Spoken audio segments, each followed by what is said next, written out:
নমস্কার, আমি জিৎ। ঠিক আছে, আমি আজকে আপনাদেরকে দেখাবো একটি সুন্দর ডিজাইনিং কম্পিউটার টেবিল, যেটা কিনা আমি পেয়েছি আয়ুষ ইন্টেরিয়র তরফ থেকে। যতটা ভেবেছিলাম তার থেকেও সুন্দর এসছে। আপনারা দেখতে পাচ্ছেন কত সুন্দর ডিজাইন এগুলো। ঠিক আছে, এবং প্রত্যেকটা কাজ তারা খুব সুন্দরভাবে করেছে। ঠিক আছে, এবং কোনো কথা হবে না। এবং এটার সাথে দাদা আমাকে একটা বুক সেলফও গিফট করেছে। আপনারা যদি চান, ঠিক আছে, নিচে লিংক দেওয়া আছে, আপনারা ওখান থেকে অর্ডার করতে পারেন। দাদার কাজ খুবই সুন্দর এবং আপনারা দেখতেই পাচ্ছেন, মানে অনেকটাই স্টাইলিশ ডিজাইনিং।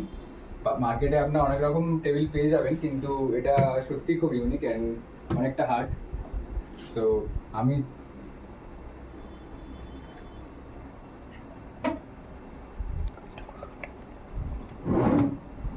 দেখুন কতটা স্পেস আছে, প্রায় এতটা খুলে যাচ্ছে। এবং এটা হচ্ছে আপনার কিবোর্ড রাখার জায়গা। তো আমি এটা পেয়ে খুবই খুশি, এবং আপনারাও আমি চাই এখান থেকে অর্ডার করুন। Thank you.